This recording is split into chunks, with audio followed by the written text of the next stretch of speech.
Hello. I don't know what happened, and I don't know where we left off. I just realized that the stream went dark. I apologize for that. I believe I hit,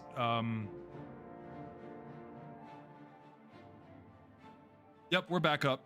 Sorry about that, y'all. I believe, so I have key bindings to end and start the stream, and I believe I hit the key binding by accident.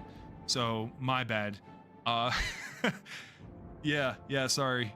We should be good though. I mean, I'm seeing that we're live, so welcome back. If you're still here, I appreciate you. I don't know what was revealed before the stream went dark, but I did use another hope point, to gain a heavy blow against that one orc, and it was enough to drop him down to -3 hit points, killing the orc. So this orc, dead. The goblin shot at me during his turn, and he rolled, well, you can see right here, he rolled a 7 on his feet die, and then he rolled 3 1s. Unbelievably, he rolled 3 1s, and he missed. And now I was trying to figure out if combat stances, oh wait, combat stances characters can choose a combat stance at the beginning of each round. There you go. Pure Chaos, what's up? Welcome back. Yeah, sorry about that. I hit a hotkey and it ended the stream. Yeah, orc was going down. Yeah, so the orc was killed. I rolled a 19, and I did use another hope point to get that heavy blow, to use it as a success icon, a magical success. So I got a Tengwar and I spent it on a heavy blow. So I did 3 points of damage for the bow, and another 5 points of endurance damage, dropping the orc down to -3. So the orc is laying dead on the riverside, pierced with arrows. Immediately after that, the goblin archer shot at me, and he rolled a 7 and then 3 1s. So he missed terribly. And now it is my turn. I'm actually going to switch my stance, and I'm going to go into the forward stance, I believe. I do have a sword. I do want to see what the stances do. So let's look at the forward stance. Brave warriors fighting in a forward stance can attempt to intimidate their foes, to make them waver, break, or even flee. To do so, the acting player makes an awe roll at the main action for the round. Cool. On a successful roll, the enemy morale has been shaken, and all opponents with Might 1 are made weary on their next attack roll. If the roll were to produce a success icon or a Tengwar, then all adversaries with Might 2 suffer the same penalty. If I get 1 or 2 or more success icons, the penalty applies to all the adversaries in the entire fight. I mean, that sounds really cool. I need to be forward stance anyway because I have to use my sword to attack. So he has a might of 1. I could make him wary. Could make him wary if I do an awe test. Let's see what my awe score is. It's possible. It's possible. I think I might do that. So Turion shoots a flurry of arrows, hits the orc twice in the opening volley, causing him to bleed and cry out in pain, and the orc breaks the arrows out of his chest and turns around, or turns towards Turion and whips a spear at him, misses. The arrow, or the archer shoots an arrow, misses. Turion then hits the orc again, killing it. The goblin shoots another arrow, misses terribly, bounces off of a stone and lands into the loud water and starts to float down the river into the Great Sea, or make its way down there at least. And then Turion sheathes the bow, pulls out his short sword, and rushes the goblin archer, knowing that the bigger threat, the orc guard, has been dispatched. And so he runs up to him, and he is going to do the awe. He's going to try to intimidate the goblin archer. So let's go ahead and try that. No! Oh no, dude. Well, that counts as a 0. Now for the eye. Shadow points, right? There is a thing for the eye where if you roll an eye, and I think it's in the adventuring phase of the Strider rulebook, which, I mean, I feel bad pulling it up in front of me and not showing you guys, so I'm just going to pull it up here just so that way you can read along with me. I'm going to get better at doing that. I apologize. So the eye. Whenever a die roll made outside of combat, okay, so we're in combat. So the eye only happens outside of combat, like when you're doing skill checks and stuff like that.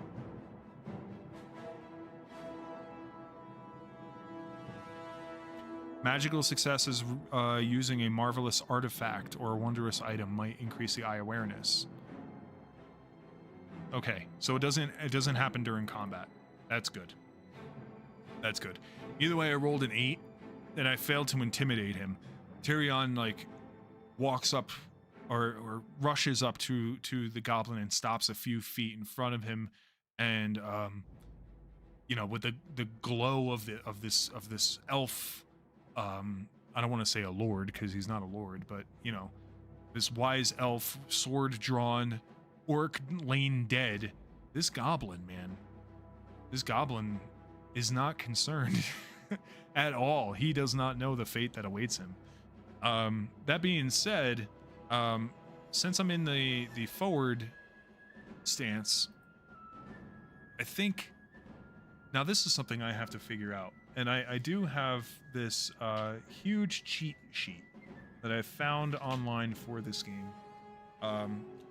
And I'll be more than happy to share this as long as it cannot be sold or traded for any other good. I should be able to share this freely. But what I want to know is for enemies, if...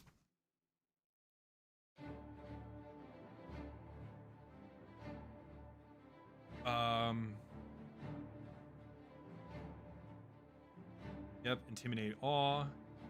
Fear stance, race, risking greater exposure. The hero's attack rolls in close quarter combats aimed at him gain an additional 1 dice. Oh. Open. No advantage or disadvantage. So what advantage do I get? Hero's attack rolls and close combat attacks aimed at him gain 1d. I should have just been open stance. Attacking and being targeted only with ranged weapons in the rearward. Now what about for enemies? Can enemies... Pretty sure enemies cannot be...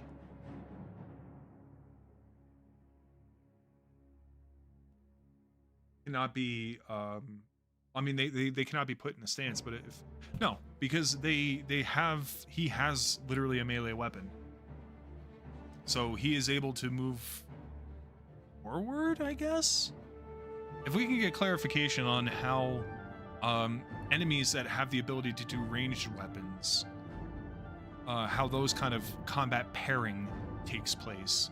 Because a lot of it's kind of theater in the mind. It's either you're close or you're rearward, and there's really nothing else in between. And it, like, you could theoretically track like grid-based combat, but it's not designed to do that. So I'm gonna make it so that way he has to pull out a knife because I approach him. So we're gonna go ahead and have him attack, and the enemy gets an additional 1 die apparently. So that's a 9. Shit. And then 1, 2, 3. Ooh, 10, 19 hits. That sucks. And it's only 2 damage, so that's not bad.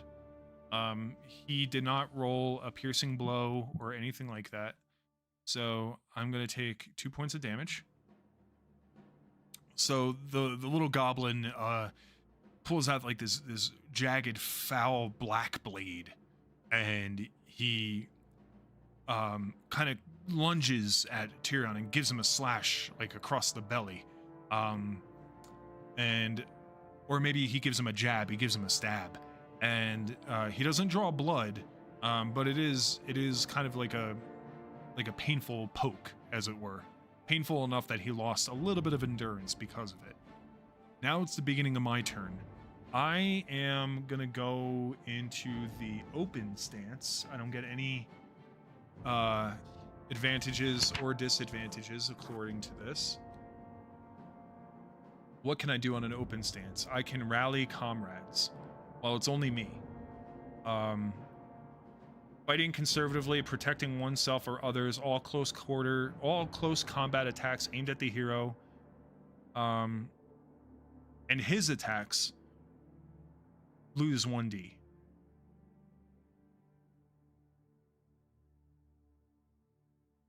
Protect companion.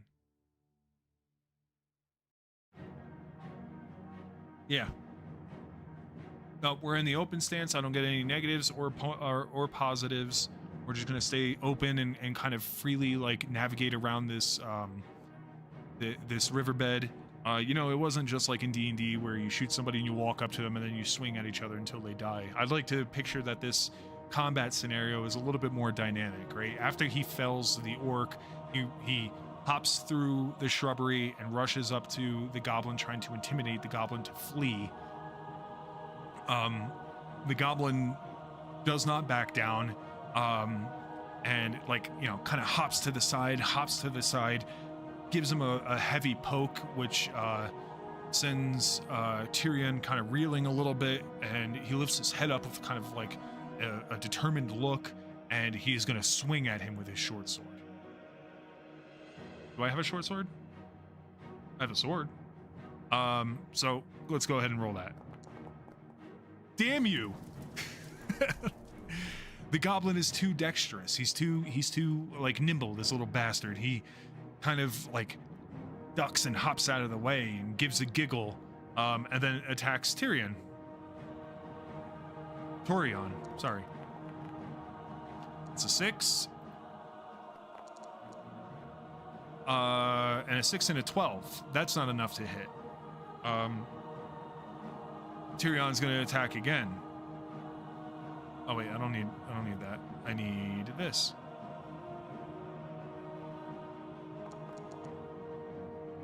Oh my god, I miss again. Now the goblin. We're just going back and forth swinging at each other while we're kind of navigating this this sort of battle zone here. 8, what is that? 8 and 8, 16? 16 still not enough. So now I'm gonna attack again. I'm not changing my what the hell? I'm not allowed to click the sword attack again? Why not?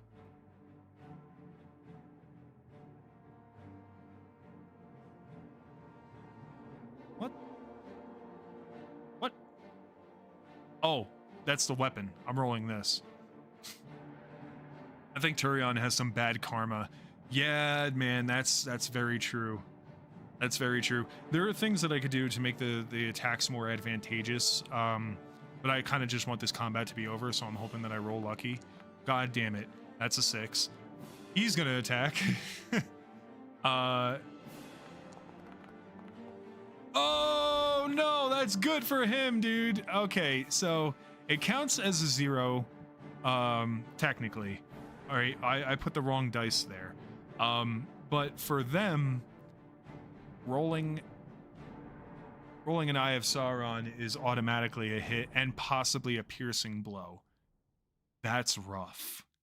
That's rough. So I'm gonna take the 2 points of damage from the endurance, which is gonna drop me down to 23. And now for the piercing blow. Shit. That sucks. That's unfortunate. I have to survive a... I must make a protection roll to avoid the piercing blow by rolling 1 feat die and any number of d6s indicated by my armor.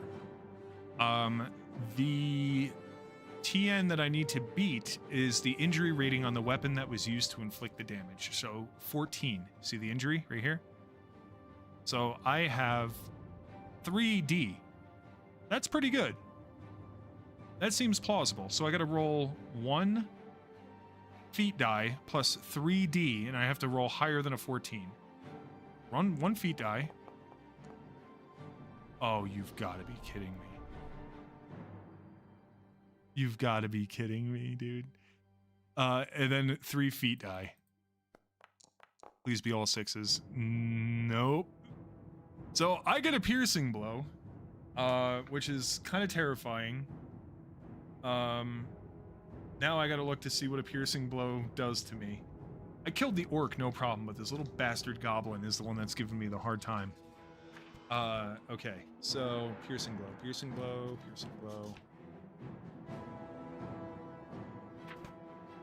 Piercing blow, combat.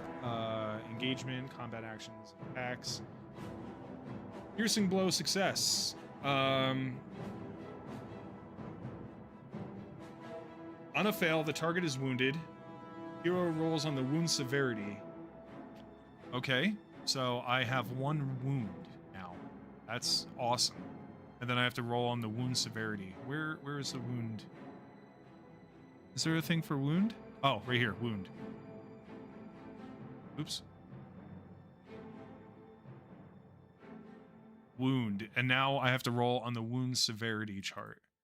Oh man, that sucks. I can't believe that, dude. Oh man, oh man, oh man, that's insane. That is insane that that happened. Okay, so wound severity. Oh wait, whoops. Wound severity. Wound severity, page 101.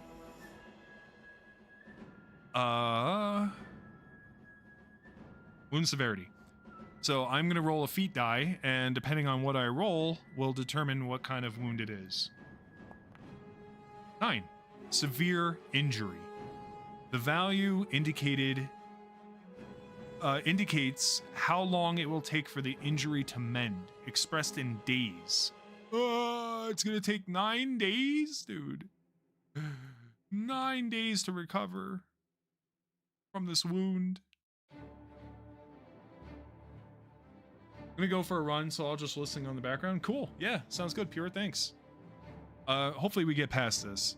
So I'm wounded, and I'm gonna be wounded for 9 days. Now here's the thing. If I get wounded a second time in a single battle, my player falls unconscious.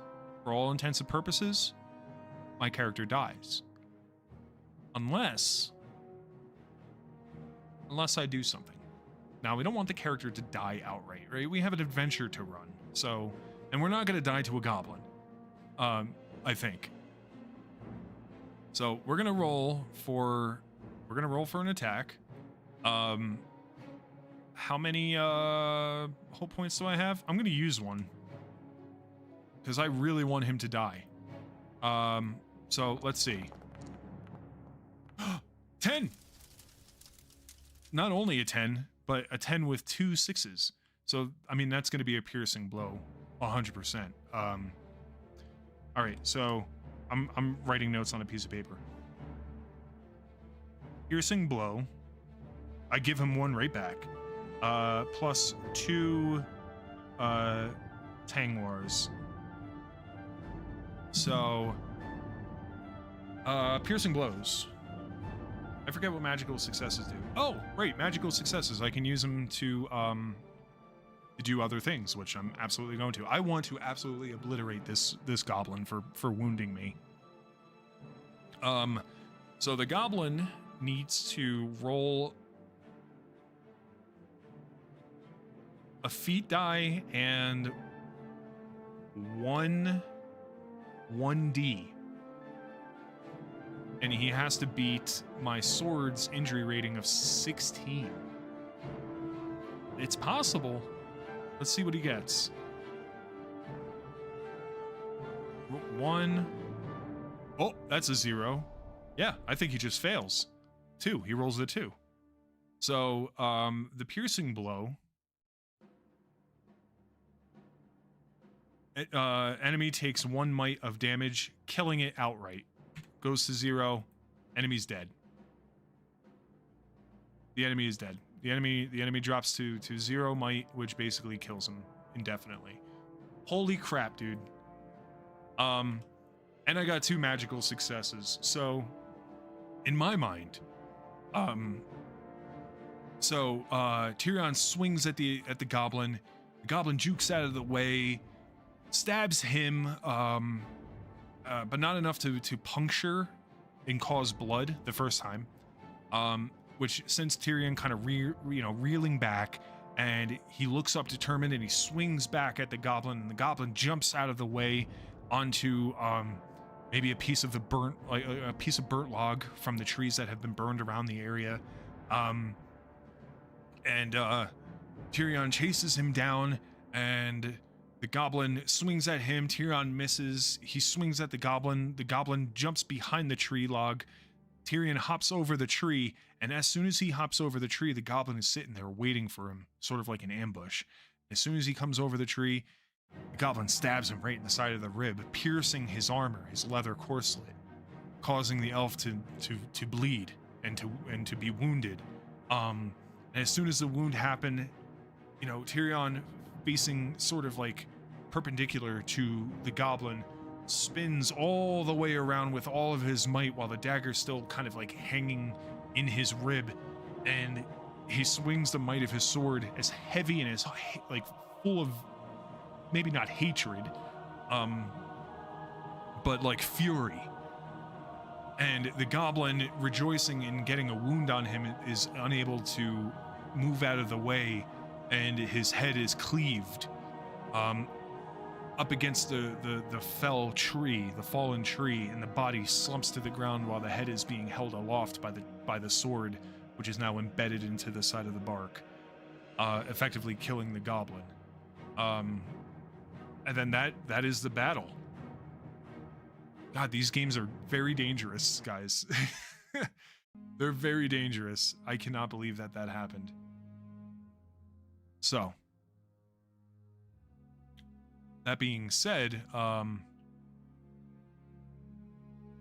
do we want Rivendell music? No, not really. Do I have this on loop? I do. Okay, beautiful. That being said, the battle is over. Now, I don't think, did we roll on the event? On the event chart? I believe we did. I'm going to try to make a healing roll. I can only do this once per day per wound. And I do have some bonuses in the healing, and that should decrease my wound severity. First aid. Reduces the severity of an injury by 1 day, plus 1 day for each success icon. I can only do healing once per day per wound. So, yeah, let's see what happens. Well, it's a failure, unfortunately, because I rolled a 1 and then an I. So, but I did get a successful dice, which is really unfortunate. Beautifully described. Thank you, Dan. So, the wound is to grieve, right? Like Turion kind of leans his back against the burnt, fallen tree next to the body of this goblin, and he kind of holds his side, and he looks over down at his palm, and it is not a severe wound. Like, I mean, his guts aren't hanging out, right? But he does have a pretty bad bleed coming out of his armor. And so he takes a piece of cloth that he has in his pack from like maybe a travel shirt or something, and without doing any actual healing, sort of to just stop the bleeding, he takes off his corselet, and he goes to the river, and he tries to wash it out as best as he could, but every time he pours water over it, blood just comes out again, mixing with the water, streaming down the side of his body. and he takes, as best as he can, he takes the ripped piece of fabric and he ties it around his abdomen, tightening it, trying to effectively stop the bleed, but the wound is still very much active. Puts the corselet back on, winces at it for a little bit, and continues on with his journey to track down these orc tracks. And that is the first combat of the game. What is Turion gonna do? I suppose. So 1, 2, 3. Let's look at the journal. Yes. I'm gonna bold that just so that way I know. Oh, we also, guys. If I go to the table, where's the tables? If I go to tables, there is a thing for milestone XP, right? So we're gonna give ourselves some milestones. Milestones acquired. Oh, I should also note here what happened. Orc was defeated. Goblin left a wound on Turion.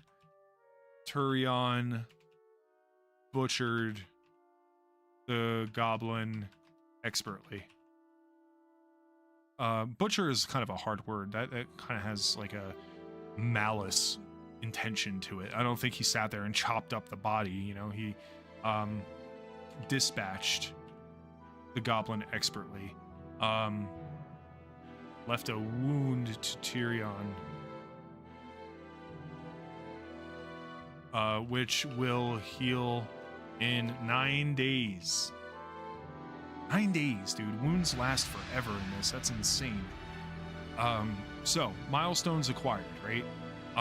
Number 1, revealed a significant location or discovery. Okay? Revealed a significant discovery pertaining to his quest. 1 adventure point. Okay? That discovery being that, yes, it seems like orcs are in the area and actively attacking the rangers. Speaking of, the discovery is that the body that is laying in the riverbed is indeed a corpse of one of the Dunedain, one of the rangers. It looks like that there was a battle here. Trees were set ablaze. They tried to. It seems like they tried to set the trees on fire to stop this onslaught, or at least to waylay them or delay them, and it did not work. Men lost their lives. Orcs lost their lives, and the battle ensued, and there was a pursuit, and they fled.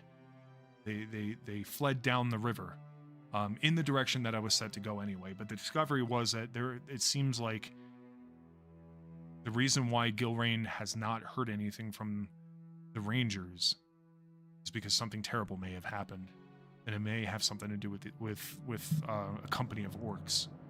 So I revealed that discovery. Face a noteworthy encounter during a journey. Would I consider this a noteworthy encounter? I could have just fled. I didn't have to fight them.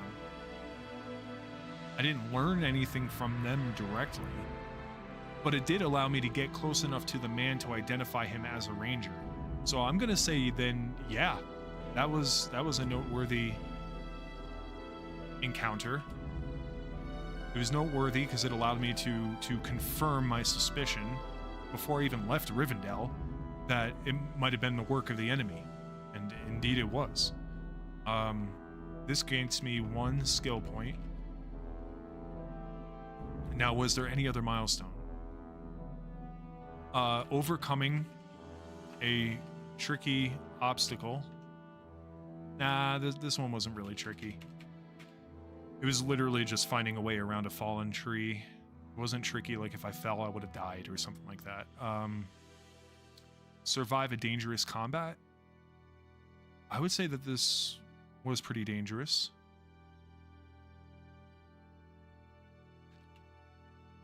survived a dangerous combat.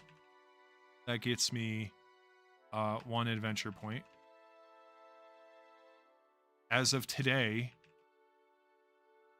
total adventure points equal. So I got let's see. We're gonna underline this. Adventure points 1, 2, and then I got 1 from Gilrain. So 1, 2, 3. 3. Total skill points equals 1. So that's kind of where we're at right now. Now then, we still have to roll on the journey event. We still have to, oh no, I did. The journey was the mishap, and the event was that there was a path that was obstructed path. That was a mishap. Yep. Okay, we can finally travel on now, guys.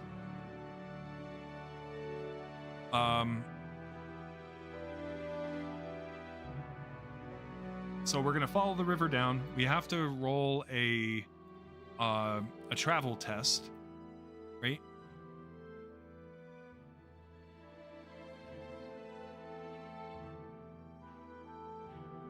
Wait a minute. If travel roll succeeds, an event takes place 3 hexes away, +1 for each success icon.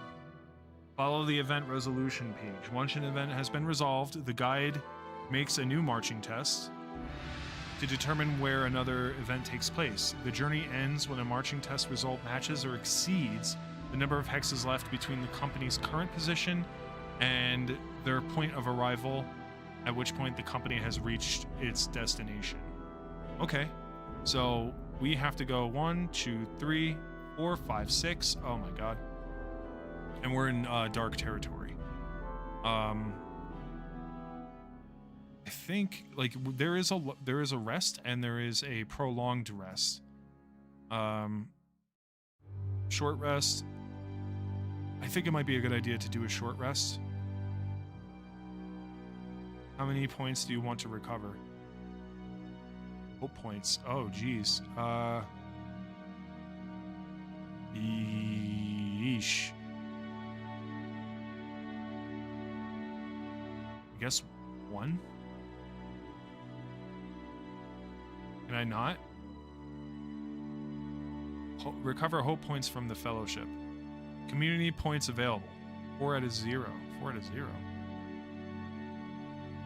Oh, community points available. Wait a minute.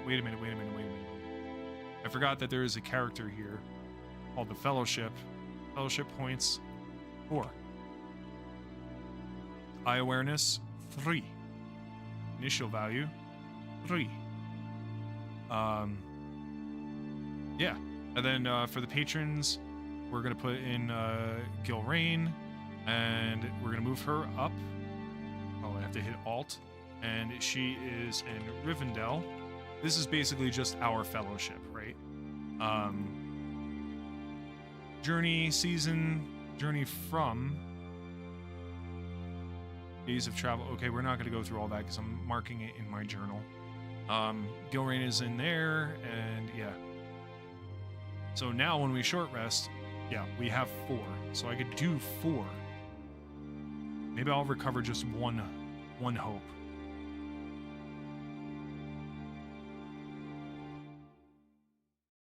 Did I recover a hope? I did. But what does that mean for our fellowship? Oh, we only have 3 fellowship points left. I see. But it says recover endurance. Did I not recover endurance? What was my health before? 23. I think I was always at 23. How come I didn't recover any endurance? What the hell? Okay. I literally only did that to try to recover health. So let me look real quick. if you guys don't mind, under short rest. Page 71. Resting, short rest. A day of adventuring allows a maximum of 1 short rest, usually in the middle of the day, if precise timing is needed, blah, blah, blah.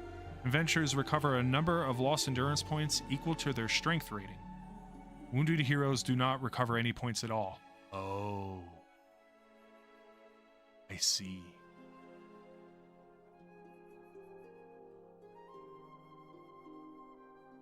I would need to take a long rest.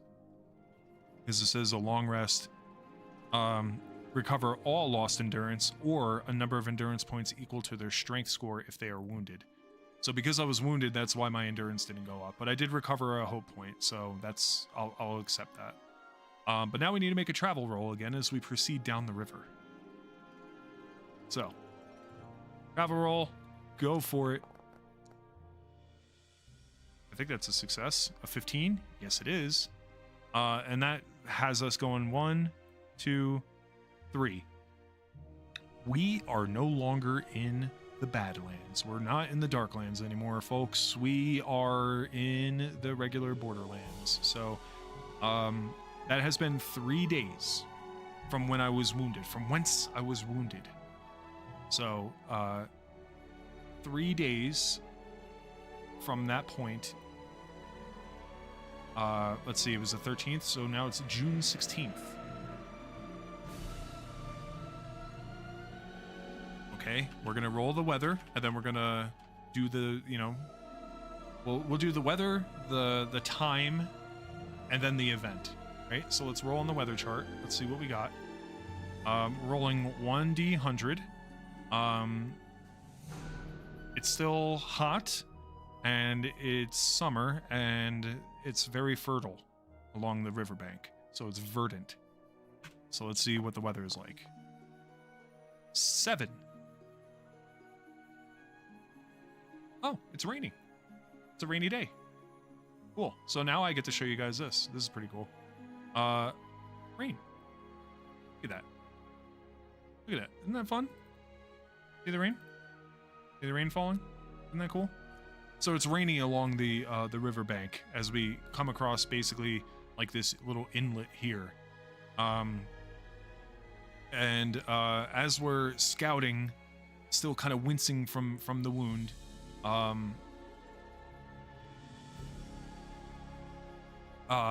we are scouting ahead, being cautious, being careful about what we're finding, and there is an event that takes place. Oh, we got to do the rest of the wind or the weather. So 1d20. What's the weather? What's the wind? 6. I believe that's no wind. Okay, no wind. Just light rain. No wind. Event. Ooh, this will be fun. Let's do the time of day. So I have dice set up. Hour is 1d23. It's 2, so it's 2 in the morning. 2:30. It's 2:30 a.m. 0230. I'm traveling under the stars, under the night. It's hot out. It's like it's like a nice summer shower. Even the nighttime is relatively humid and hot, so like the cold or cooler, I should say, droplets of rain hitting Turion in the face as he walks underneath the cloudy night is a welcome change from the blistering heat of the sun, especially in the more open areas where trees aren't very prominent. However, we're starting to get into more shrubbery and trees, and as we enter into the forest here,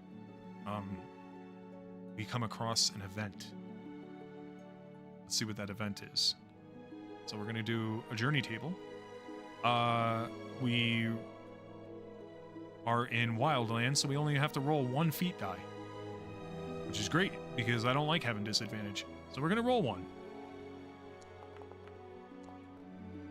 A9. A shortcut. Yes. We found a shortcut. Oh, I forgot to give myself fatigue. I apologize. I was supposed to get 2 fatigue from the mishap, and now I'm going to get 1 fatigue from the shortcut. So I completely forgot about that. Fatigue is a thing. That's skill rain. Where am I? Hello? No? So this is going to be 3 fatigue, which I believe is down here. Which increases my load, and now if my load, my encumbrance, matches or exceeds my endurance, I become weary, which means that any roll of a 1, 2, or 3 counts as a 0, which is awful. So making sure that you're not wearing the heaviest and biggest weapons and gear and stuff like that. This is a way to sort of keep you light on your feet, carry only what you need, and yeah, so I do have a horse. Holy shit, I forgot to mention this. Well, let's say I left the horse back in Rivendell. I do have a horse. For being prosperous, I start with a decent beast, which allows me to recover vigor, or recover, I think it's recover endurance based on the animal's vigor. I want to say that's how that works, and he has a vigor of 5, so I would have been able to recover, but that's okay. I left the horse back in Rivendell. If I didn't have it now, up to this point, I don't have it at all. But the event is at 2:30 in the morning, shortcut. Oh, I forgot to do the endurance. Oh no, I did. Or the fatigue. So let's look at it's a 9.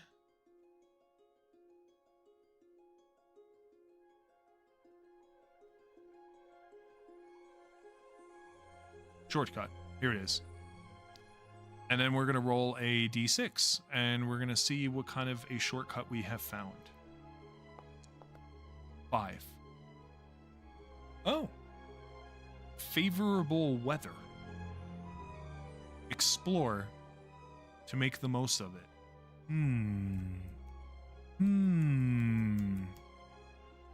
Okay. So how can we... Okay, so let's see. Shortcut. Favorable weather. Spelling it the British way. And then this is going to be explore to make the best of it. Okay. So, favorable weather. Found a shortcut because of favorable weather. Would you consider rain favorable? Probably not. I guess a clear night would be better than the rain. But it has been pretty hot. The temperature's been pretty awful.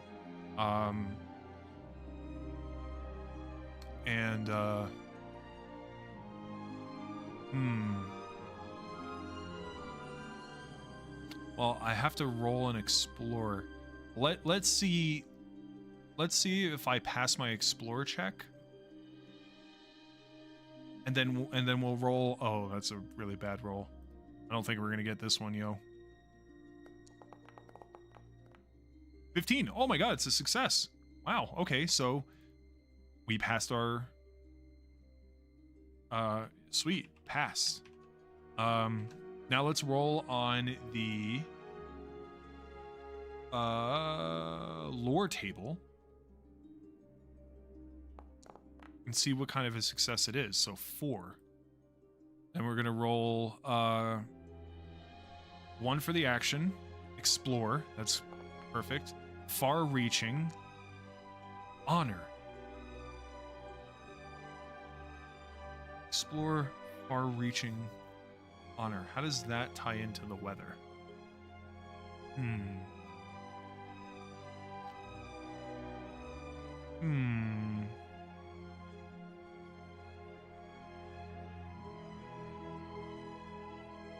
You know, maybe... Okay, here's an idea. There is a... Oops. There is a break in the rain, which allows a small stream to flow down from the sloped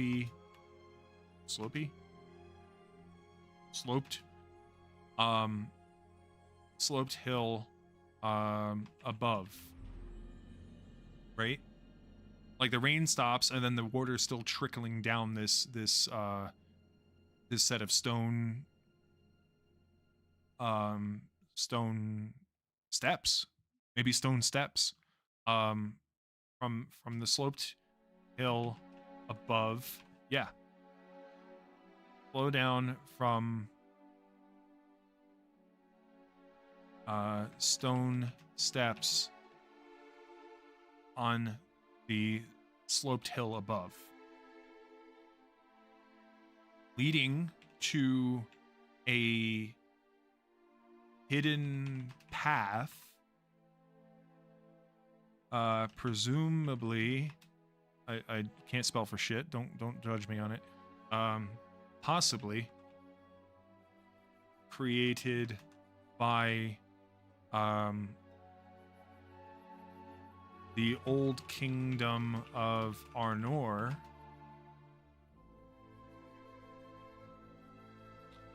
but now being used by the rangers who reside in the area. So, yeah, maybe there was a break in the water, in the rain, and that allowed me to not get drowned out by sort of like the white noise of rain, you know, hitting the leaves, hitting the ground, hitting the rush of the river. And I was able to focus on the sound of a small yet powerful enough stream off to my right? Because if I'm going in this direction, the trees are to the right of me. And hearing the sound, I kind of just Turion curiously looks over, and his elf eyes are able to discern that the stream of water is actually flowing down an ancient makeshift staircase of natural stone that's like kind of obscured or hidden by shrubbery and vines and stuff of that nature. So I go to investigate it, and sure enough, I find a shortcut through the woods. I no longer have to go down the river. So I'm going to adjust my path as a result. Oh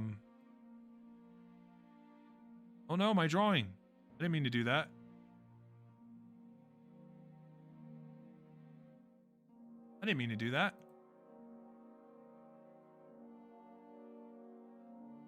Well, now I gotta make another drawing. There we go. Good enough. Yes. So my path now is going to go from here to here. There. That is my path from now on. I was going to follow the river, but I'm following this stone path. So that allows me to shorten my journey.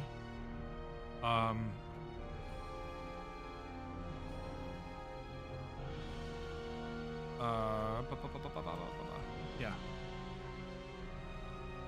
I'll bold this. Shortening my journey by 1 day. Isn't that awesome? So yeah, beautiful. As a result, I'm going to say that it allows me to travel 1 tile basically for free, because 1 day equals 1 tile. And so that moves me over 1. Now 1, 2, 1, 2, 3, as according to the journey, end of the journey. A journey lasts a number of days equal to the number of hexes in the journey path, plus 1 day for each hard terrain tile, include hills, woods, marshes, etc. Blah blah blah blah blah. Whatever. I didn't actually do that. It doesn't matter. Journey ends when a marching test result matches or exceeds the number of hexes left between the company's current position and their point of arrival. So my point of arrival is only 2 hexes away. Bing bong. Even if I were to fail a travel test, the event would still take place at my destination. So I don't really need to do anything. My journey is at its end. I've made it there. Finally. That took me 2 days. So I arrive let's get this going. Heading to, this is June 18th. Let's see what the weather is like. Naturally, you don't have to do this. I just like doing it because I like to know what the weather is. So we're gonna roll a D100. 15. Moderate rain. Okay. Moderate rain, not heavy rain. So we're gonna leave the rain on. Moderate rain, and let's see what the wind is like. No wind. Perfect. Okay. Journey end. Sweet. Now, I've never gotten this far in this game. I'll be honest, I've never gotten this far. So I don't actually know what I do at the end of a journey. So this is new for me. So now, apparently you're supposed to calculate, at the end of the journey, players with an amount reduced to a total fatigue by their mount's vigor. Ah, see? It's fatigue. Can reduce their accumulated fatigue with a roll of travel. A success reduces the total fatigue by 1 + 1 point for every... Okay, so I'm going to make another travel test. As I meander my way into the camp. All right, it's a success. So I lose 1 fatigue. So I'm down to 2 again. Perfect. Okay, Turion. Journey end. Arrived at Ranger Camp. Okay. This is where it gets intense because I don't know what we're gonna find here. Okay. I'm gonna look at the rules real quick with you guys so that way we can kind of figure this out. At the end of a journey, what is done? What do we do? What is the procedure? Standard of living. Yeah, see, standard of living, I'm prosperous, so I should have gotten a horse, but I mean, I do have a horse, but I forgot to bring it. Cultural virtues, that's not what we're looking for. Adventuring phase. So an adventure.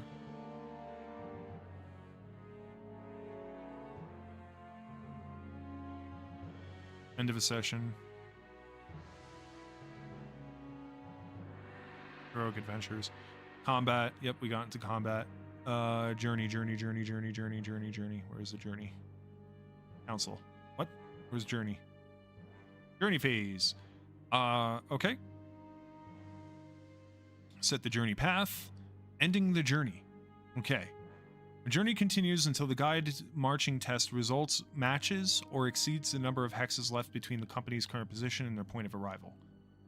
When this happens, the company has reached its destination and the journey is over. More specifically, a journey ends when the company reaches its intended destination and the players take part in a new scene, or when an unexpected occurrence engages the company in a different activity for a significant amount of time. In that case, the lore master adjudicates whether this ends the journey or not. Travel fatigue. Yep. So apparently you calculate it and then you get fatigue at the end of the journey. At the end of the journey,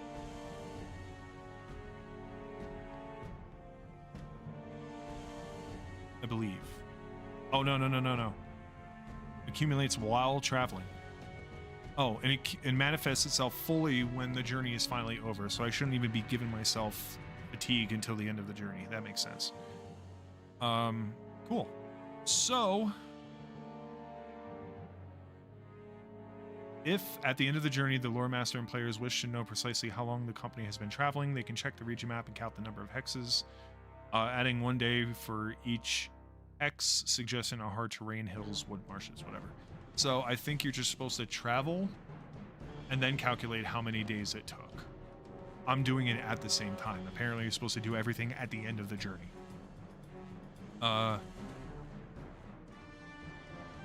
Forced March, we didn't have to do that. Event resolution. Journeys can be long but uneventful, or made exciting by many unexpected occurrences. Event target. Okay. Journey events table. Determine the event. Resolve the event. Okay, yeah, we did all of this already. That's how you do that. Describing journey events. And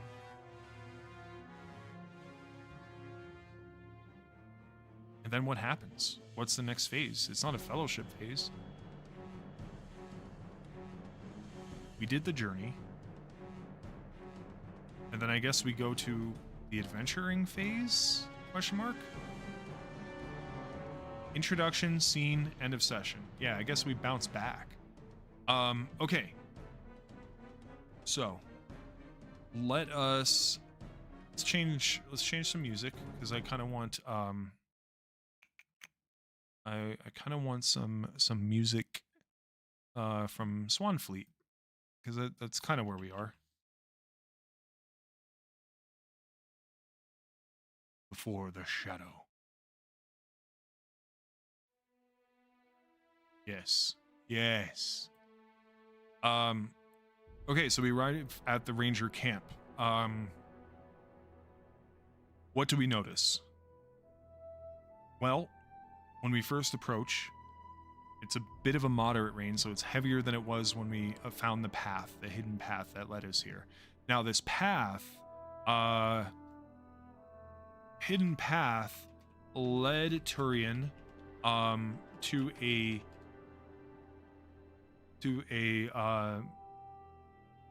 secret entrance into the ranger camp, right?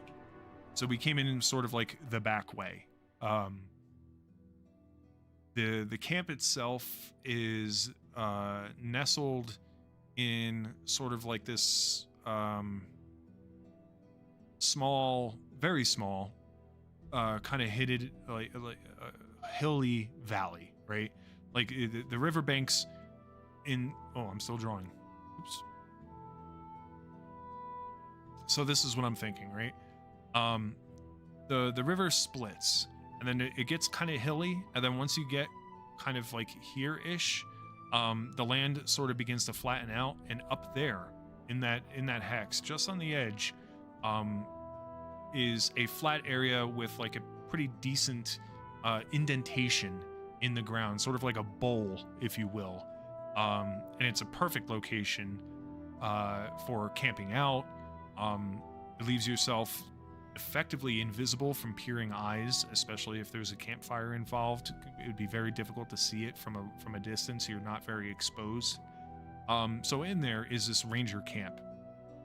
And when Turion approaches, there are these very old wooden palisades that kind of encircle this bowl area, with a bunch of tattered, sort of dark green, like ranger green, tarps that are hanging down in the interior from the walls, angled downward with stakes, sort of as like these standing tents, if you will, surrounding the entire inside of the encampment. Some of them are tattered, some of them are missing. It definitely looks like there was a battle here, though. We're gonna say that. Let's see, circular,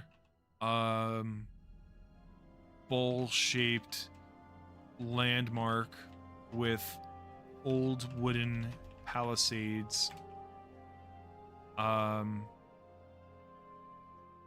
surrounding the camp. Inside there are tattered green do we want to call them tarps? Tattered green, we'll just call them tents. Tattered green open air tents. No, open air suggests that it doesn't have a ceiling. Awnings, awning like tents, sure.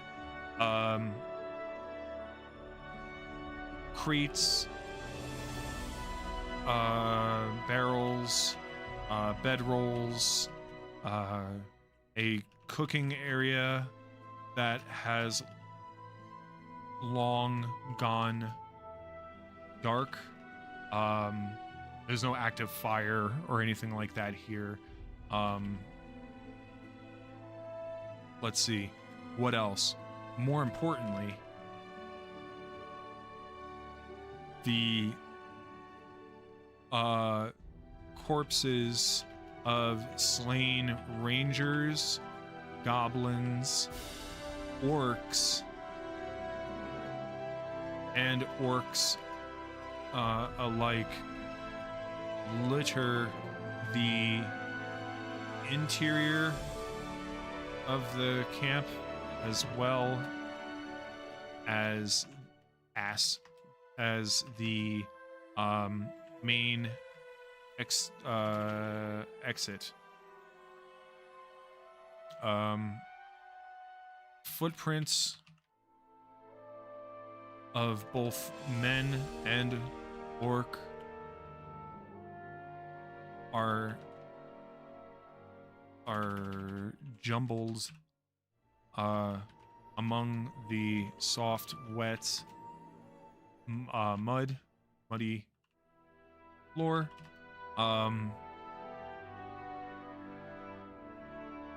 Is there a survivor? Was there a survivor? Did a ranger survive? Telling table. I'm gonna say that it is doubtful. Doubtful. No, I didn't think so. Okay. No survivors. Is there a... Well, I should roll on my character sheet. In fact, I should roll some of these. I think it would be a scan roll, right? If I wanted to see if there was possibly any clues or evidence or anything like that that would, let's see, awareness, readiness to react, and the ability to notice something unexpected, out of the ordinary, or difficult to detect. Okay, and what does scan do? When examining something closely or attentively, skim through a book, piece of relevant information, look for concealed doors, recognize a familiar face in the crowd, or locate a set of tracks on the ground. Scan rolls are generally initiated by players rather than the lore master. One is required for each inspection of a small area, such as a room. Awareness rather than scan is used to see if a hero passively notices something. So let's do an awareness as a passive roll first.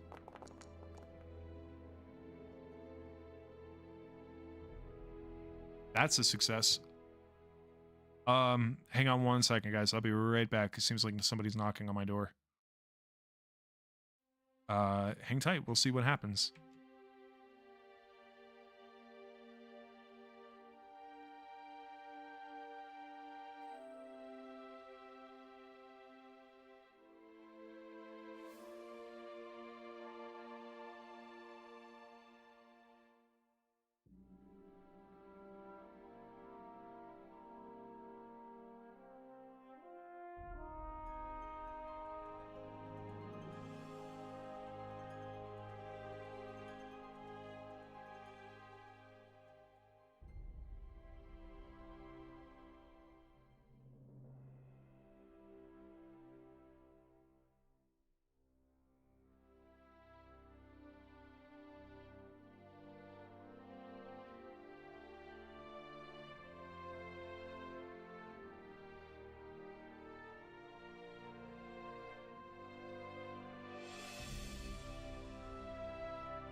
Hello, everybody. Okay, so something actually came up. So I'm gonna have to end the stream.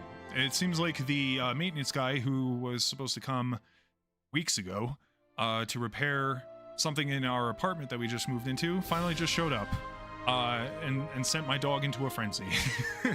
So the dog is now in the kennel while the guy is going to be working on the apartment. He just left to get materials and he's going to be coming back and it's going to take a while. So we're just going to leave it at this as a cliffhanger. No survivors. And I'm going to put a note here to roll on lore table / telling table for any clues. If none, report back to Gilrain. And that's it. And that's my journey. So guys, I hope truly that you've enjoyed sort of my first playthrough of the One Ring 2nd edition Strider mode. It is it's a little crunchy. I mean, it definitely encapsulates the feel of Tolkien's work, probably more than any other Middle Earth themed tabletop RPG. I know that there's like a 5th edition version, and yeah, there's you know, but this is the best one. So I will see you guys later.